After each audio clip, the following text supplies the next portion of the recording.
राहुल गांधींनी संसदेमध्ये एका पुस्तकातला संदर्भ दिला आणि संसदेमध्ये राडा सुरू झाला। नक्की काय विषय झालाय सांगतो। त्या पुस्तकाचं नाव आहे 4 स्टार्स ऑफ डेस्टिनी आणि ते पुस्तक लिहिलंय माजी लष्कर प्रमुख जनरल मनोज नरवणे यांनी। तर त्याचं झालं असं की 2020 मध्ये लडाखमध्ये चीनी रणगाडे भारतीय चौक्यांच्या अगदी जवळ आले होते। कैलास पर्वत रांगांमध्ये त्यांनी एंट्री सुद्धा केली होती। परिस्थिती अत्यंत तणावाची झाली होती।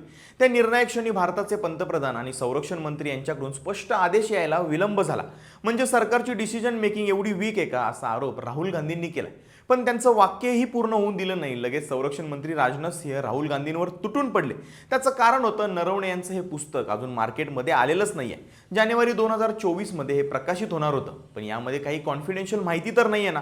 यासाठी लष्कर आणि संरक्षण मंत्रालय या पुस्तकाची छाननी करतात।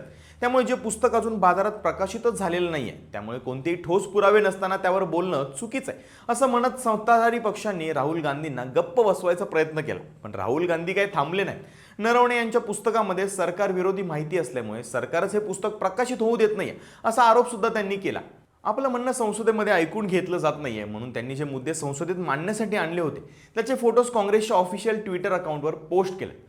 पण 4 स्टार्स ऑफ डेस्टिनी हे माजी लष्कर प्रमुख जनरल मनोज नरवणे यांचं आत्मचरित्र आहे, ज्यात त्यांनी लष्करी सेवेचा एक्सपिरियन्स लिहिलाय। पण त्याचबरोबर 2020चा भारत चीन संघर्ष, अग्निपथ योजनेला घेऊन लष्करी दलांमध्ये काय काय चर्चा झाल्या ते सगळं त्यांनी या पुस्तकात लिहिलं गेलंय। पण तुम्हाला काय वाटतं, राहुल गांधी जे बोलतायत ते खरंच असेल का? आणि सरकार मुद्दाम ते पुस्तक बाजारात आणून देत नाहीये का? कमेंट करून नक्की सांगा आणि फॉलो करा लगाव बत्ती।